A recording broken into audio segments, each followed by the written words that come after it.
What's going on, ladies and gentlemen, boys and girls? You know what time it is? Episode 91 in the mix, big baby.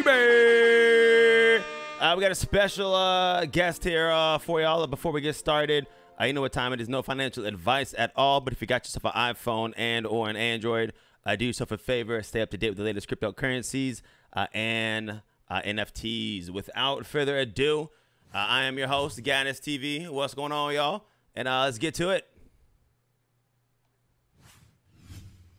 Alrighty, and we are live and direct. So overall, first off, I want to say thank you for coming on, taking some time out of your kind of evening-ish now, and just sharing a little about what y'all got going on. So I appreciate the love. Of course, thanks so much for having us on. Nah, for sure, for sure. Usually how we do start it, for the people that don't know, I guess kind of what y'all got going on. The overall name is Solaris. Is that correct? Because I'm infamous at mispronouncing names, but that's the correct name, right? Yes, sir. Awesome. And before we get in depth, quick background, honestly, about yourself.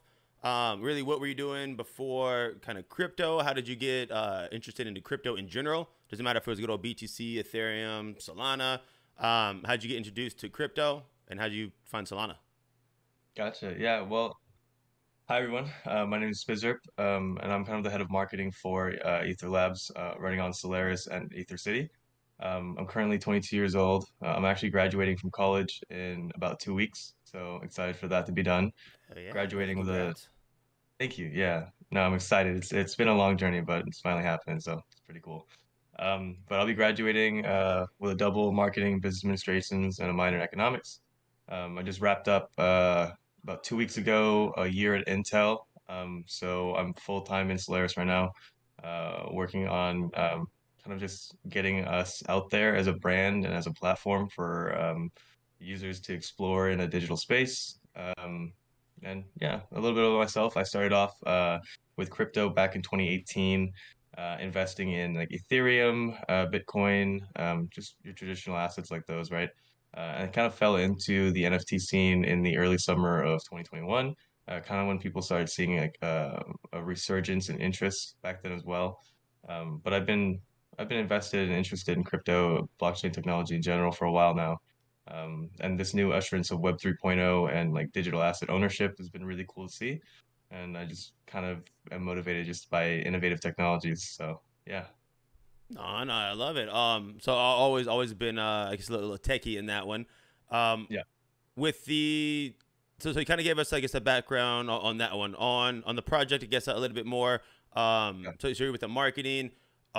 When exactly did, I guess, Solaris start? Do you know kind of the background on how it was first thought of and the concept of it? How was that? Y- Yeah, so Solaris is ran by a team, two co-founders, Pixos and Ferris. First started off back in 2018 on the Ethereum chain, actually, with our sister project, Ether City. Similar metaverse style, an idea with this, right? But the thing about Ether City was they kind of conceptualized it and published it back in 2018, right before the huge crypto crash occurred, actually. Yeah, we all remember those. Yeah, yeah, my Yep. dad does too. I've said it a couple of times on the episode, but the I told my dad to get in some crypto. I think it was right at 2018, like right when it hit 20,000. Because of course I was telling him Yeah. like at 16, oh come on, all right, I gotcha. And then 4 days later, thanks son. I'm like, keep holding, dad, just fucking hold, right? But no, I hear you No, on that. for A real. little too early. Yeah, I mean, too early, both in regards for a metaverse ideal as well as crypto at the time, right? And so, Ether Labs ended up putting Ether City on kind of like a side project back burner type of deal, where our co-founders focus more on their prime jobs, versus like actually doing kind of like the metaverse building back then. But with the resurgence of interest in crypto and NFTs over the years after that, it made our co-founders realize that there was still a market for this and there's still interest and that there was a long-term kind of outlook for this. And so hence their interest moving forward into Solana with Solaris. So we actually minted about, I think it's been 2 months or so now. And the whole point of minting out for Solana was obviously there was a lot more of an interest in capital as well as in just development within the blockchain, right? Moving from Ethereum, a lot of people saw eyes as Solana would be like the next like Ethereum killer or like the next best thing comparatively, right? And so he saw it as an opportunity for him to actually garner funding through public minting so that he could go full time in this. He just wrapped up earlier this month, actually, his old position as a tech lead in one of the FANG companies to actually go full time into building the metaverse that you see here today and the things that we want to accomplish in the future. So it's kind of like a stepping stone that allows us to go forward. And there is actual interest in making these cities interoperable with one another in the future, which would be really cool to see. Especially, it's our belief that going forward for a metaverse to be successful, for true user onboarding to occur, you can't have walled gardens or at least blocked entrances for assets to be shared across digital spaces, right? It doesn't make sense if you can't get one item from one chain to the next chain. That's not how that should work. So For sure. yeah, so we do have plans on making it interoperable, and that's kind of our idea behind having the two sisters projects together. Nice. I guess do you think that was something kind of thought of hindsight, and maybe not exactly on that way, but maybe not on Solana, but always thought about some type of two different chains so it can like cross that way? Was it always that kind of initial goal, even back in 2018, or I guess did that kind of change with crypto and everything else? I believe it changed with crypto and everything else. I mean, that's what's important though, and nice to see though, right? Is a team that's able to adapt and revolve around changes in kind of the marketplace as well as the ecosystem. Back then, Ethereum was pretty much a very much prominent chain and kind of the only chain that did something outside of what Bitcoin was doing with its, yeah, just more efficiency, more development, more capital, and it's moving towards like proof of stake consensus mechanisms made more sense then. But now you see a lot of other chains coming forward, like Solana, for example, that are toting similar characteristics and even better functionality. And so it kind of made sense for us to also incorporate that, right? We'd be we'd be dumb not to. Was my thought behind that. You No, want to no, evolve, right? for sure. Or else you'd be dying off. Yeah, I don't think no one wants to die off on that one, in yeah, general. seriously. For some of the people that kind of don't know as well, because I mean the first time I heard about y'all was from again another person we had on the podcast, which was an artist. So I'll put the link below so everyone can watch that as well.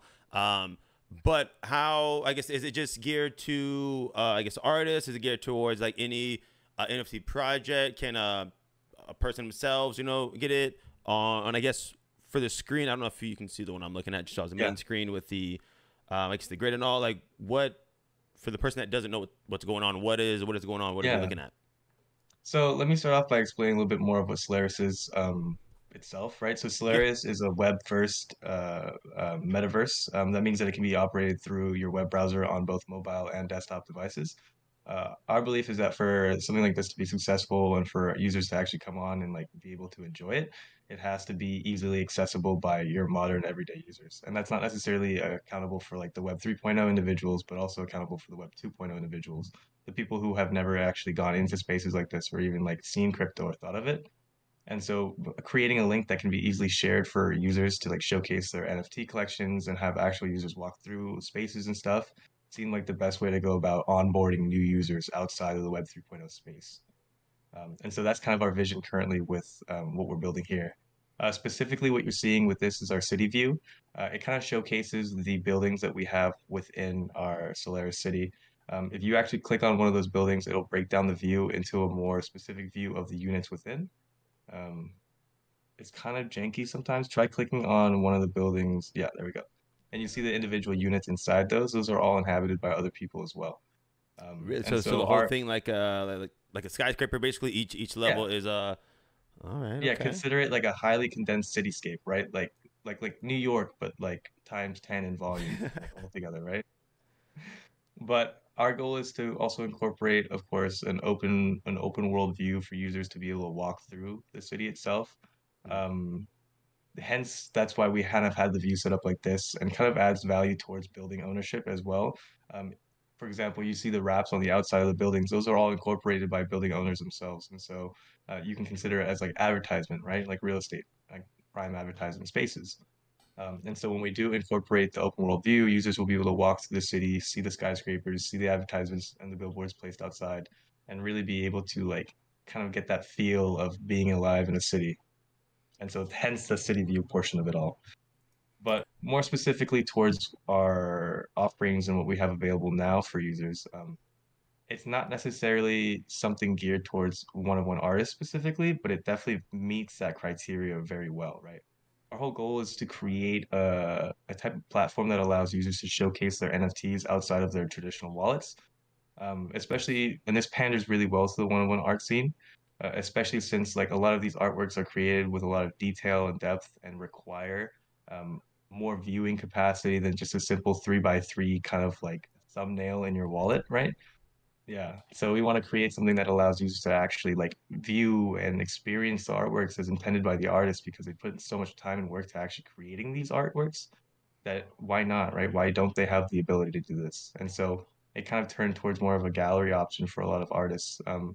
Traditionally, in the traditional art scene, galleries and showings was only something that you could do if you were more of a prominent artist yourself. But now we're bringing that availability and functionality to a lot of users as a baseline, right? Like that's something that you can go in and create now and showcase your artworks now. Um, yeah. How big of I guess an importance honestly do you think that is? Because I know, I mean, I'm sure a lot of people are just hearing, hey, you know, it's a digital, it's on there, it's one way to do it. But how big in hindsight, personal, I guess, preference, thoughts, do you think like something like this is like in the long call? Because of course everyone like kind of in the I guess Web3 since kind of gets, hey, it for sure it can be like a real thing, but the mom and pops that Yeah. are listening like, I don't know, you know what I mean? Like, Um, do you see this being the thing? Doesn't matter if it's y'all's thing or someone else's. Do you see this being the future on that, or when? yeah. How do y'all see it? How do you see it like that way? Yeah. So I mean like we're obviously getting to a point now where like digital assets are like really important, right? People are actually like paying a lot of real money and a lot of volume is going into this kind of stuff, right? But I mean, you've already seen it before in traditional video games, right? Like let's talk about, for example, Fortnite. Like billions of Cricket dollars go '90s. into Yeah, literally, right? But like billions of dollars go into like buying these assets that you can't even like change from one account to the next, right? So like imagine if then you had an open platform that allowed users to like be able to swap assets, move assets. You'd have a huge marketplace outside of just simply what is the in-game like microtransactions in place. And so it's obvious now that if anyone has played video games before, there's always been a marketplace for it. And now we're getting to the point where like NFTs and cryptocurrencies are allowing for the ability to send these digital ownerships across wallets or users. So yeah, I think there's going to be a huge market in the future. No, And that's why we're, I believe it. yeah, no, 100%. And that's why we were trying to play towards more of like the web first type of aspect because that's the easiest way to share, right? That's the easiest way to get users to actually come into your spaces if they just click the link and they can walk through it themselves, right? That's why we have mobile and desktop. I think 60% of web traffic is accounted for on mobile systems now. So like that's a lot of users out there. And like a lot of the metaverse platforms outside of us don't have that mobile capacity. And it is a fine line, right? We're still trying to optimize our own mobile settings and stuff like that to make it a more cohesive experience, but that's just our viewpoint on it. That's why we have such an emphasis on the web first part. Um, Question, maybe silly question, maybe not. I'm great at asking the silly questions. With it, I guess being of course Web3 based, everything like that, but also saying with the Web2, with the mobile things like that, for the new person, and of course me, even when I first came into the scene overall, thinking Web3, how I guess how is it? I guess you just connected on the wallet onto the like your phone, or the website, or how is it officially the Web3 part of it? Is it all on blockchain that way, or Yeah. So the way we have it set up now is currently, at least, and this is just something that will change in the future, but currently users are able to go in and view spaces via their mobile devices, but are only able to edit and curate their spaces via their desktop. For example, you see the Connect Wallet option on the top right there. That's for you to obviously connect your like Phantom wallet or whatever Solana wallet you're using. And that'll actually allow you to like get into your properties. And then when inside your properties, there's an edit option that allow you to place NFTs. We okay, yeah, we actually added a pretty interesting feature too that works really well with, for example, large collections, state collections, or like one-of-one artists that have sold their works previously, is a add by mint address function. And so you nice. could yeah, so if you sell an artwork, for example, you can still include that artwork that's already been sold in your gallery as well. No, I like with the I guess with I'll call them buildings. Hmm. Do you have to have it like one of the NFTs on y'all's? I guess they're from the marketplaces there on secondary, or can anyone go on there? I guess how would one access and get one of these and make those? Do you have to have y'all's Yeah. NFT mint or? So we actually have a secondary marketing listing right now on Magic Eden and OpenSea. Yeah, those marketplace button right there will take you to actually, I I believe, to the got you. Magic Eden one. Um, Yeah, and slowly then coming up, but yep. there, and so we can break it down by tiers too. So the way we have it set up is that we have tiers of three. Member units is our base tier, membership status. We have partner, actually penthouses is our second tier, and then our third tier is partner buildings, right? And so they have different functionalities that go across. Um, for example, member units have access to two scenes, and these scenes are what we call our like our rooms or spaces that you can switch between. Right, you can switch between scenes depending on what you're trying to portray. Okay. For example, a member unit has one gallery scene Genesis as well as access to a residential unit, which is something we introduced recently, and it's kind of like more of an apartment space, right? And that's called Quartus. But then going above that to our second tier, which would be penthouse, you have access to three scenes. And then going above that to our partner buildings, you have access to all the scenes available, which is, I think, five now currently. But yeah, so like that's the way we have it set up now. So it's like you have access to different scenes, and these different scenes are able to place different amounts of NFTs. If you actually type in, um, or actually go back to the website, go to Docs next to Marketplace. Boom. This is something that we have that's like really important. Actually, this is kind of like our documentation, and it's a living document that we update regularly as we push out updates, right? We think it's important to allow for our users to find out a lot of information as accessible as they can. If you go to space Space. It's not and secure. then I'm go, getting hacked. Oh shit. They got me. I gotcha. Space.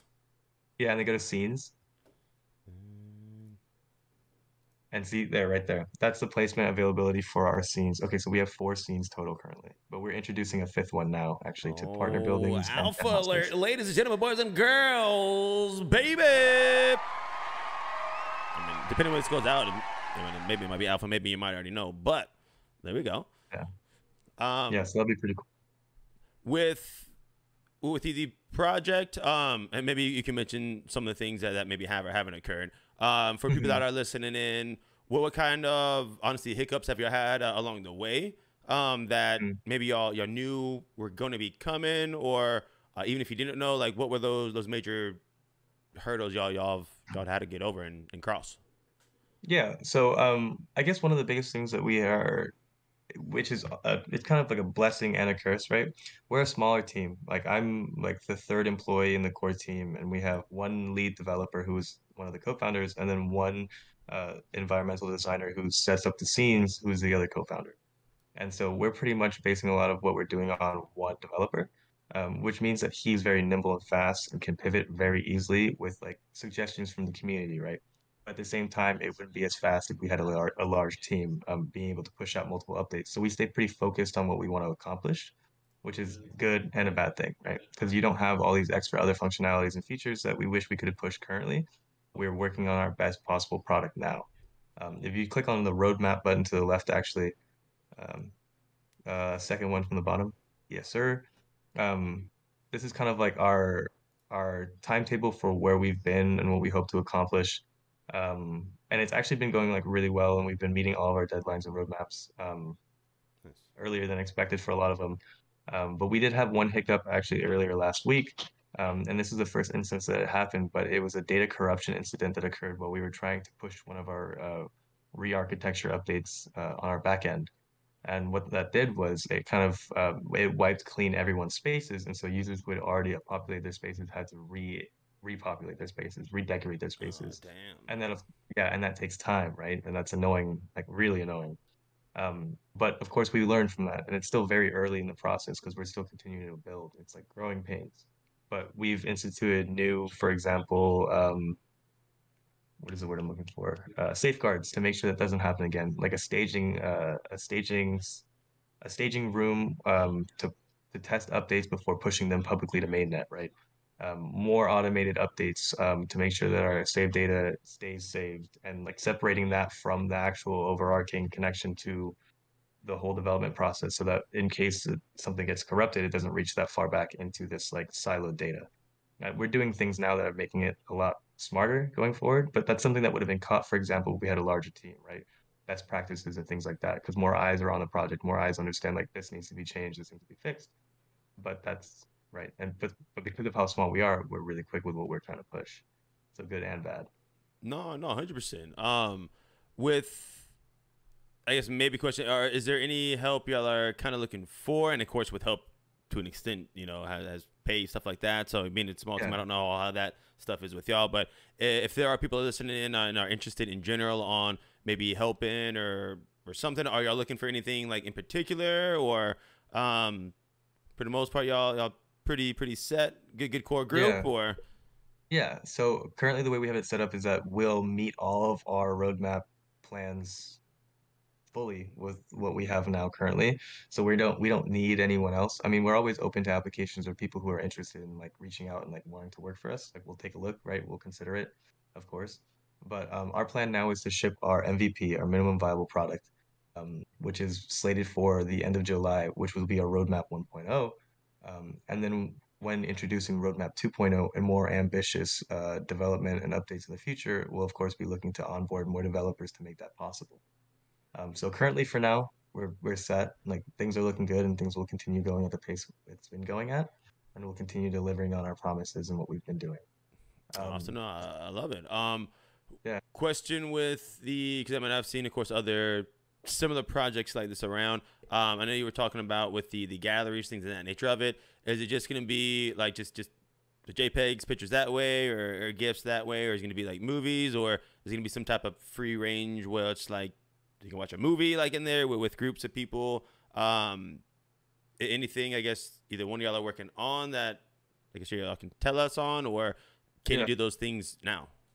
yeah. So the way we have it set up now is we actually accept a lot of different file formats for NFTs, GIFs, MP4s, traditional JPEGs, PNGs, and we also introduced within I think the last month 3D assets, .glbs and .gltf file formats. So users can actually, for example, import statues and something like that if they had like anything available or 3D assets within the rooms themselves. And so that's a pretty cool feature that we've enabled. Going forward, this is a little bit of alpha. Going forward, we'll be introducing YouTube playback, and that'll be our first non-NFT item that users can showcase in their rooms, in their spaces, which would be really cool, especially coupled with our quarter scene, our residential gallery, for example. Like you can set up like a YouTube playback room, and then when we enable avatar multiplayer functionality, which is slated for June 2022, you can fill your space with users, and you guys can spend time watching YouTube, hanging out with friends, and just having conversations and conversing with one another, right? No, I like it. With, I guess, question with roadmaps because a lot of projects have them. Some people go with them. Some people have no roadmap and just say, "Fuck, we're doing stuff." Yeah. Um, Personal. Do you think? Did you like roadmaps? Do you not like roadmaps? Is it hard to be doing roadmaps with all the craziness with crypto? How fast it is? What are as the marketing person for your project? What are the pros and cons of roadmaps? Yeah, I think roadmaps are really important actually because it's kind of like a visual aid for users to understand where we want the project to go, right? It's nice to have a centralized location for information, especially with like updates and like big changes for the project or big developmental plans, because you don't want to be like sideswiped as an investor or as someone interested in a project, like, oh, I was expecting this to happen, but you guys switched up. Like, what's going on? Like, where'd this go? We want to like actually follow our roadmap and we think it thoroughly through before we actually implement it or announce it publicly of what we want to do, right? We think it's important to like lead by example and follow through but with what we had planned. No, I like it. With I guess it's with Solaris. What do y'all want to be known for? Honestly, in the space. Yeah. Maybe I a mean general that's question, but yeah, what do y'all want to be known for? yeah, I mean I guess we just want to be kind of like the place that users go to view NFTs, I guess, right? We want to be the place that users can like comfortably go through with their friends, for example, and especially when we have the multiplayer functionality fully fleshed out. like converse with their friends in these spaces. Something to attest for like one-of-one art scene out there on Solana. We're actually working on integrating Exchange Art's auction buying and selling API into our platform directly. So imagine that you go into a gallery scene and this artist is hosting a live show and he's in the space and he talks to you. You guys have a conversation. You enjoy having the conversation. You like what he's about, right? You like his style and you like his artwork. And so you go up to the artwork against the wall and then you actually make a bid on it directly from our platform. Like that's something that would be really cool and really different from what's being done right now in the traditional one-on-one art scene on Solana or in any chain to be specific, right? So we want that experience. We want to give users an experience that they'll remember and that they want to continue using. When when do you think something like that will be in the works? Is that something that realistically is in next couple weeks, couple months for that? And I guess when you were saying the multi player, I guess games, is there gonna be certain games, things like that that's gonna be can be played, or is it just gonna be like you're saying in the city, people are moving around and you can see stuff, or are there Yeah. gonna be little mini games? It'd be like people are in the city, like talking to each other, like voice chat, being able to interact with one another, and just walking around and spending time together, right? We're just trying to bridge the gap between what feels natural and communicating in person online. It seemed like kind of like the next logical step, especially with how much time we've been spending on like Zoom over the last couple of years, given COVID, right? And yeah, it makes sense, right? Because imagine if we were having this conversation now, but instead of like doing it via face to face on like this like video conference call, we were in some like digital space where you were sitting at the table across from me and we were just like chatting. Like No, that'd be no, pretty hundred cool to percent. see.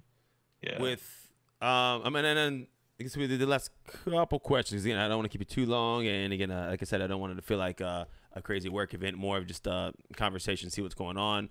Um, the so I guess correct me if I'm wrong. That you said you have to have the NFT depending on what tier you have, but you have to have one of the NFTs to actually, I guess, edit and work in the I guess the buildings. Correct?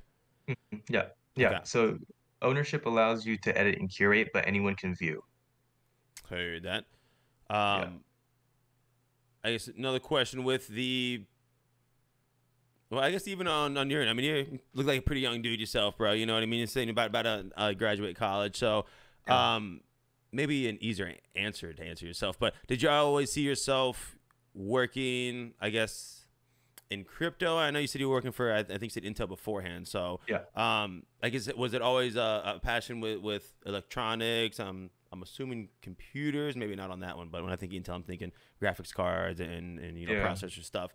Um, I guess has that always been a passion of yours, electronic, or when the cameras go off and you're fucking exhausted because damn this shit's crazy. What do you do on the days off? You know what I mean? Or is it always computers Yeah. and stuff like that?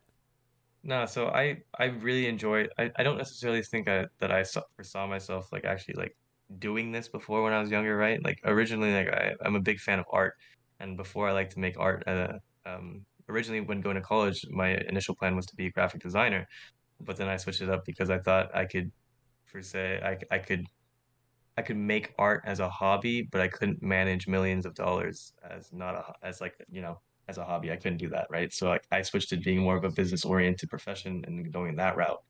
But I've always been interested in innovating and like I like to see changes being made for the better for a lot of people. And when I heard about what people could do or when I heard about the metaverse itself, I was reading a book called Snow Crash. It was written like 1996 or something, and it was the first time the term metaverse was ever coined. And I thought to myself after reading that, I was like, there's a lot of stuff that can be done here to create a lot of change for the good of other people, right?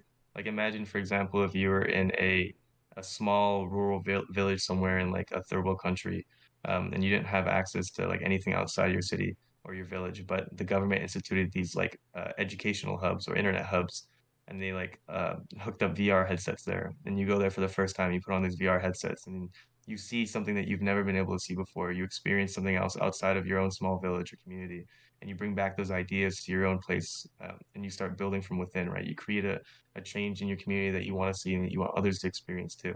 Like that kind of stuff. I want to see a lot more of that going on, right? And especially in light of like how things have been in the world recently, especially the US within the last couple of weeks. It's Yeah. upsetting to see, and like, there needs to be change. And like I don't know, I like technology because it's innovative and it creates change, and if done correctly, it could be for the better. No, I love it, bro. I guess put it on with the last question. Where, and again, it might be a hard question over there, but where do you want to see yourselves?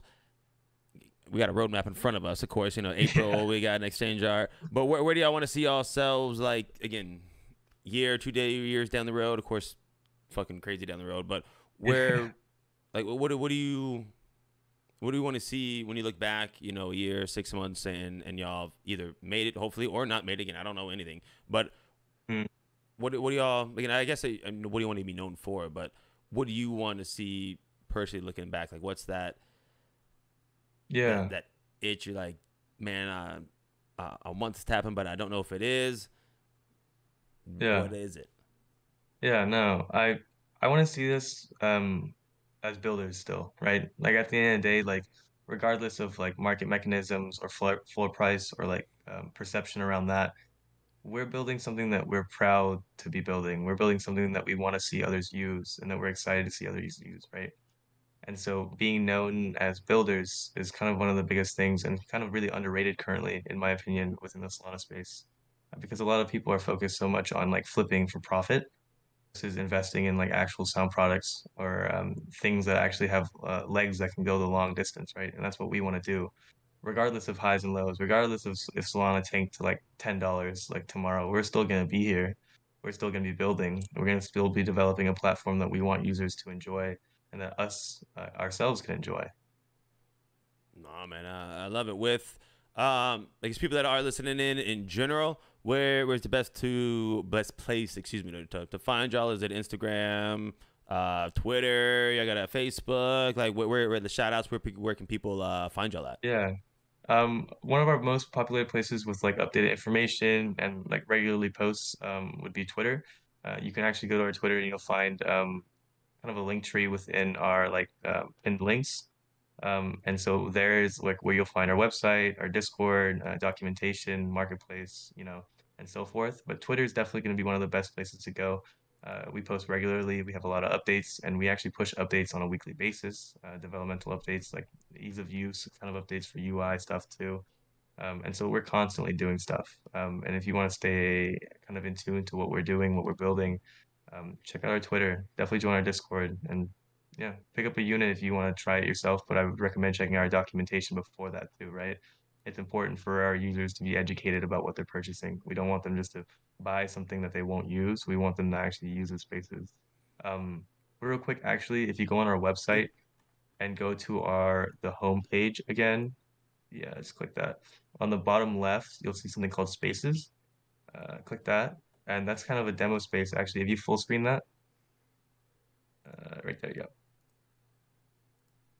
you'll actually be able to go in and just kind of like look around and mess around with it. If you hit the connect button on the left, it should be able to let you get in there. Oh, but you have to select the wallet. But Connect a that's how, wallet. yeah, but that's how you'd be able to edit and play around. Like if you did that, you Nice. could place an NFT for yourself for the first time and just demo our spaces and test out like the UI and the functionality behind it. No, like But it won't and save. anyone can do that. So it doesn't save. It's just a thing on there. Um, I guess a question on that because I know I said the last one, and I know you do got some meeting and stuff you got to go to as well. So just tell them some crazy ass thug bird kept you. With the I guess with the stuff that happened earlier. I mean, sorry to ask the question. Should people be not worried? I guess on that exact thing, but for the Web 2 person coming into the Web 3, you connect the wallet. You know the site or whatnot gets. I guess it wasn't hacked the proper word, but what that stuff happens. Security wise, like all that stuff still good there, or depending on I guess how techy you are. I mean, how is that just saved? Is that just you know Yeah, Web3 yes. like how's that? So, I mean, for the traditional users, the whole point of like showcasing um, these units is that they don't necessarily have to have a wallet. They don't have to be invested in crypto, but their ability to go into spaces and like generate interest from that would be a propellant for them to actually get invested in Web 3.0 products, right? So like going forward, and that is our biggest point for having that, of course, the ability for users to traditionally view spaces without the need to connect to them via their wallets. But speaking back to what occurred before, about 2 weeks ago, I believe at this point now, with the corruption problem, that's something that won't happen again, or that's something that has a very slim chance of happening again, right? I'm not going to say won't because nothing's ever 100%, but we've set up the proper precautions and safeguards to make sure that 99.9% of that will never happen again, right? We value the time that our users have spent in creating their spaces. I mean, it's an extension of their own self, right? People spend a lot of time and money in crypto, kind of like resonating with collections or resonating with works of art that they want to share, showcase. And so we don't want that to happen again. We won't let that happen again. Um, Things can come up in the future. We never know. I mean, we're learning as we grow and we move forward. That was, of course, a learning experience to say the very least. But it's, of course, a lot better to happen now earlier on with us being like only 2 or 3 months old on Solana versus like 4 years in the future where people have spent so much time like creating stuff out here. So, Nah, yeah. man, for sure, for sure. Last thing, 'cause I'm trying to make all the guests do it, even if they feel uncomfortable. And you're on cam, so even if you're uncomfortable, people are gonna know. I gotta get a call from you, bro. Good old Thugbird. Call. Coco! There we go. That's what I'm talking about, bro. That's what I'm talking about. Stick around, man, for a quick second. I'm gonna go ahead and end it, kind of like honestly I started. But other than that, man, I really do appreciate the time for you coming out, taking some time and showing some love and sharing about what you got going on. So I guess what y'all have going on. So Yeah. stick Well, around thanks and for having us on. I appreciate it, man. Yeah. All right, I'll be right back. All righty, ladies and gentlemen, boys and girls, you know what time it is, big baby. Episode 91 in the mix. One more time, shout out Solaris. If you're not already, go ahead and follow him on Twitter. Go ahead and follow Thug Dow, Thug Birds, and Thug Pod. If you're not already, you know what time it is, y'all. Stay fresh, stay clean, stay positive, and you know what it is, big baby. Caw-caw.